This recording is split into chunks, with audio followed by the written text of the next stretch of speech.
Hello, welcome to another episode of Black Ice 73. I am Black Ice 73. Today I want to go back in time, way back in the time when they laid women. It were guesses like Bill Cosby, Bill Clinton,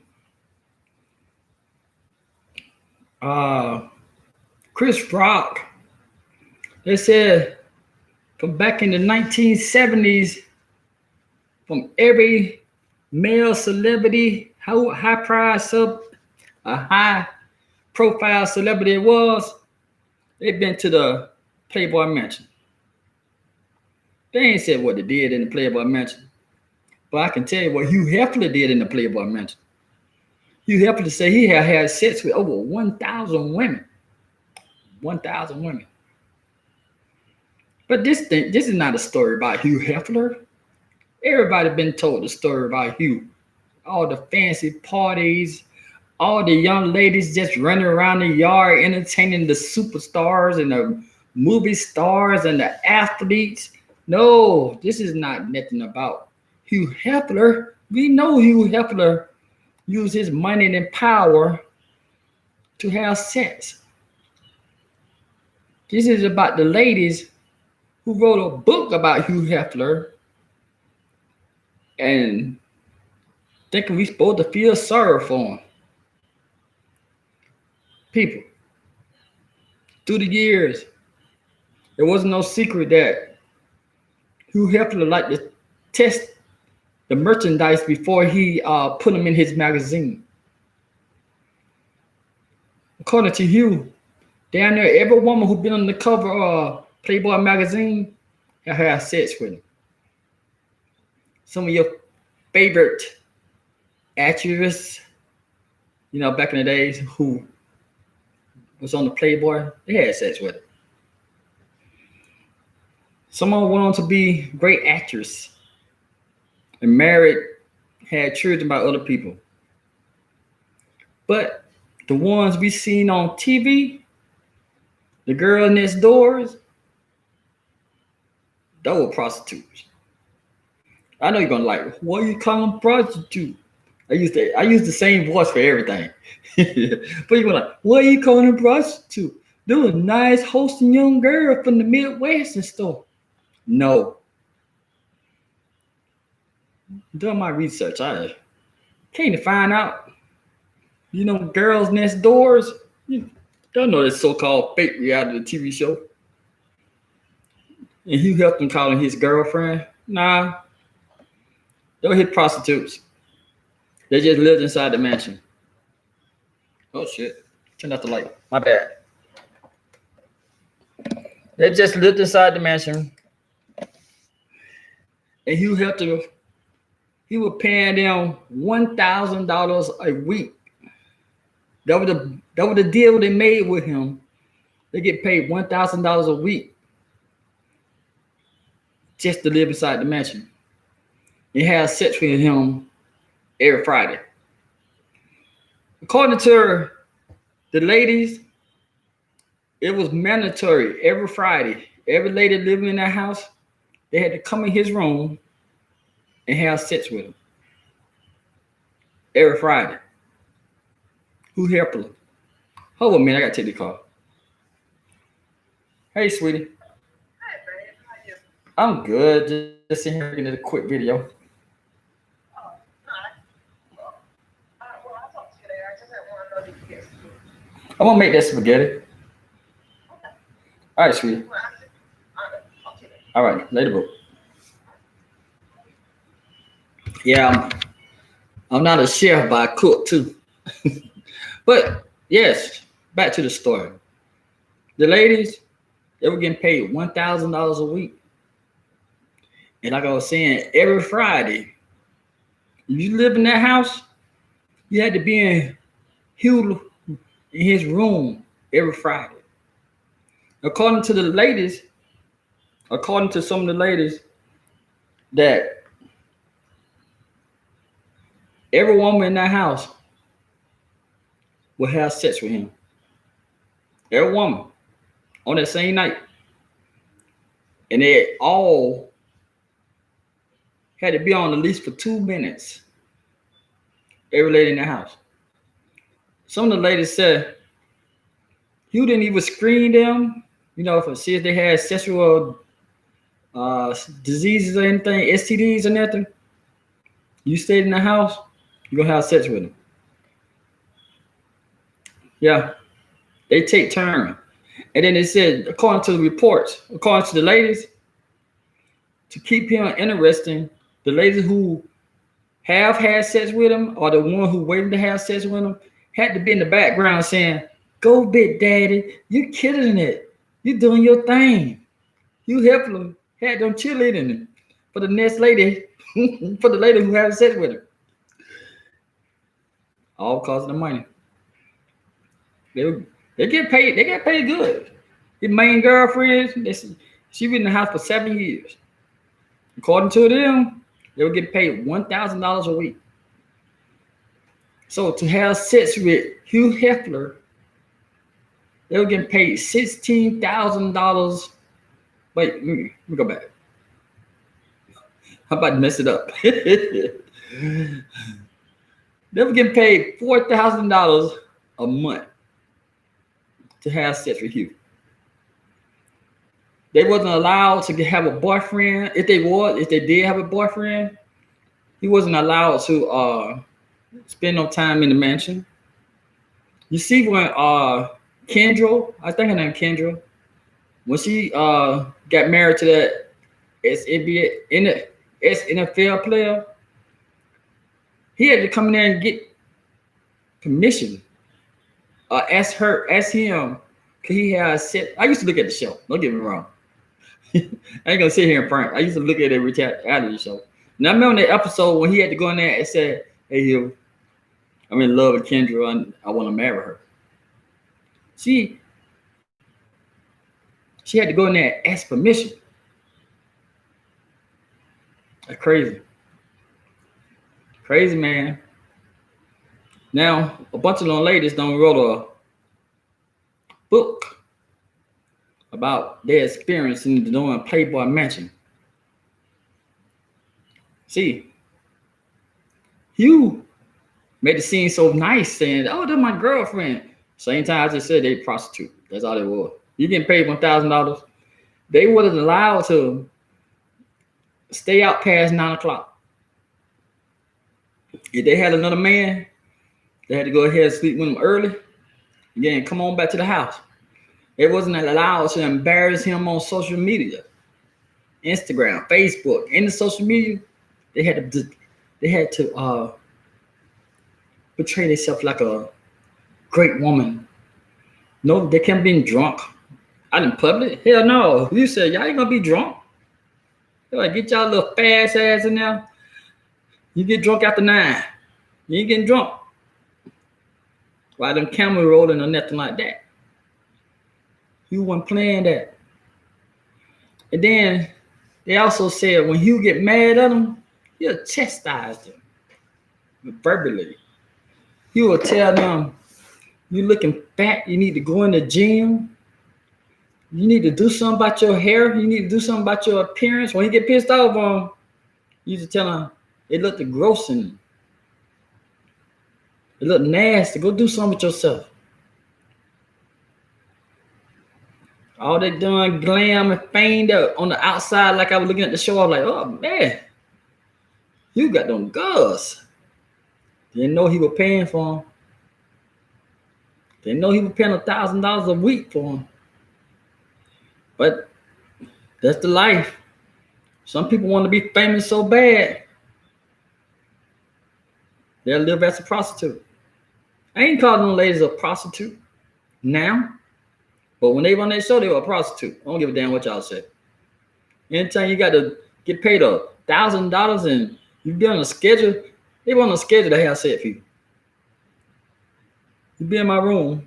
And then it said, if they were out of control, y'all can receive an email saying, "Okay, you were disgusting. The way you were acting, you.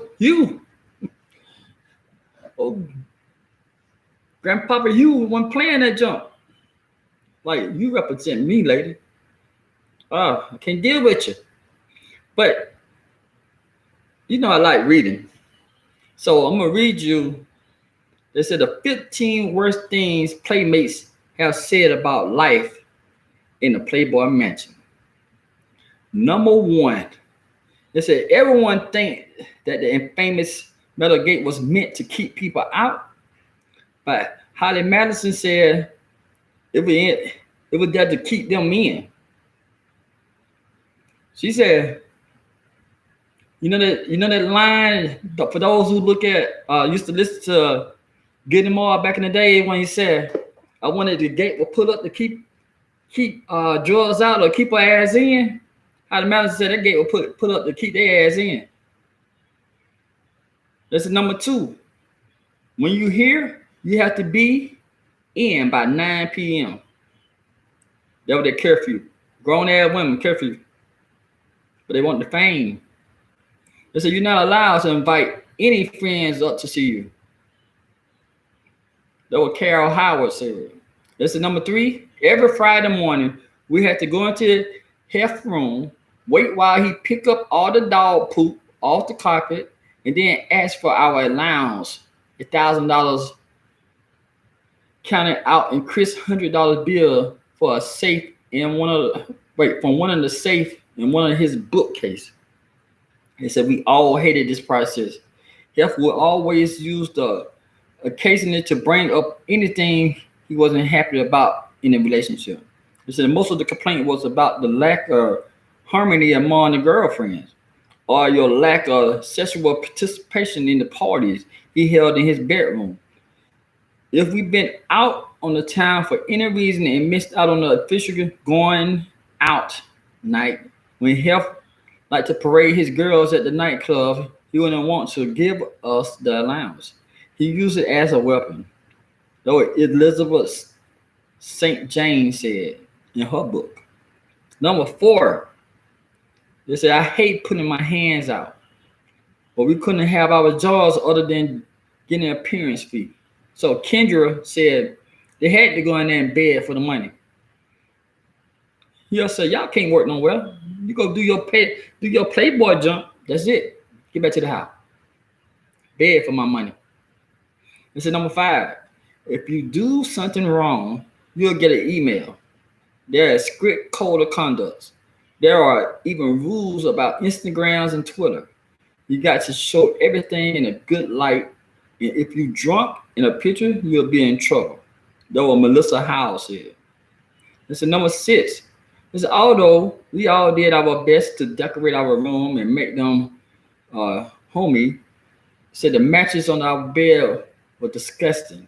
It was old, worn, and stinging. I can understand. I can picture it. You know, you say you get old, you got to go. He said, I ain't changing no mattress. You're going to lay on what they laid on. She said the sheets were past their best too. That's what Elizabeth said. And number seven, he was not allowed to have boys in the house. That was the absolutely number one rule. No boys allowed. That was one of the main reasons we moved out. It's number eight. Hef was used to dirty carpet. So the one in his bedroom has not been changed for years, and things became significantly worse when Holly Madison moved in his room with him as girlfriend number one. This is soon after I moved in. It says she brought her two dolls. So they wasn't house trained. They would just do their business on the bedroom carpet. He said late at night or in the early hours of the morning, if any of us visit Hef bedroom, we almost always end up standing in dog mess. So number nine. It said besides the night we went out, I only saw Hef like once a day, walking through the halls to his office, and there were never solo dates. There were never solo dates. You had to bring in the squad. It's number 10. It's like being with their granddaddy. It's like being with a granddaddy. They said not long ago they called in the nurse because he had a fall in the in the pool. They said we were supposed to give up, but give you a nice buzz. Hef told me once that they was meant to put girls in the mood. It was quaaludes. He told them to take some quaaludes.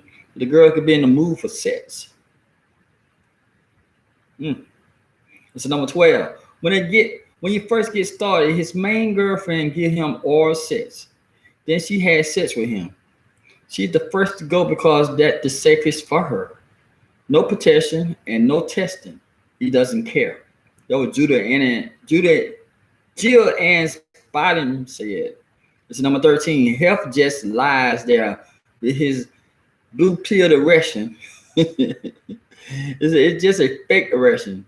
And each girl get on top of him for 2 minutes while the other girls in the background trying to keep him excited. They'll yell things like, fuck her daddy. Fuck her daddy. What people do for money, people. That's what people do for money. What people do. That's number 14. It said at about the minute mark, I put away and it was done. It was like a job. So you clock in and you clock out. He said, it's not like I enjoy having sex with him. That's what Kendra said. And number 15, they said maybe it was the pot and the alcohol. But drowning myself seemed like a logical way to escape the ridiculous life I was leading. That's what Hyder Madison said. See, everything ridiculous afterward. But when you stand up 7 years, and you know how the lifestyle is, you like being in that spotlight as a famous person, Hyder. That's what you were liking. You were liking like, oh, you one of the Hef girls. Whoa, look at her. She on TV. All the while in the background discussing. There was discussions like, oh, it was nasty. I ain't smelled that but Ben Gay. That's it. He didn't care. Y'all get in here and get on your 2-minute ride. Man, people. I'll tell you. The fame that you're searching for is crazy. Fame. You hear all these stories about what ladies and men have to do in the business, in the industry. Yeah, men got to get on their knees just like the lady had to get on their knees with men. Sad. Just because they want to be famous. You see that Me Too movement going on? All these famous women, they're going out to these producers and these songwriters and these music movies, all the people in charge, they're going out on them, telling their terrible experience they don't have with them, what they had to do just to get in the door. It's a sad situation. People want fame and money that bad. They have to sleep with a darn person. Have to do all sex with a person. Just to get in front of the cameras and want to be famous. And then as they don't got mega rich, or some of them paying out, but most of the time when they don't got mega rich, 20 years going by, they want to come out. So do what happened to me. When it first happened, people had sympathy. Like, oh, man, they had to go through that. But then, afterward, after people don't heard the stories that other people had to go through, and they still doing the same thing. They still doing the exact same thing. Hey, people, we don't need fame and you don't need fame and money that bad, people. You're gonna have to go through a traumatic episode like you're PTSD because you slept with somebody just to make it in the business. Hey, men, raise your daughters. Raise your son too. Hey, thank you for watching. I'll talk to y'all later.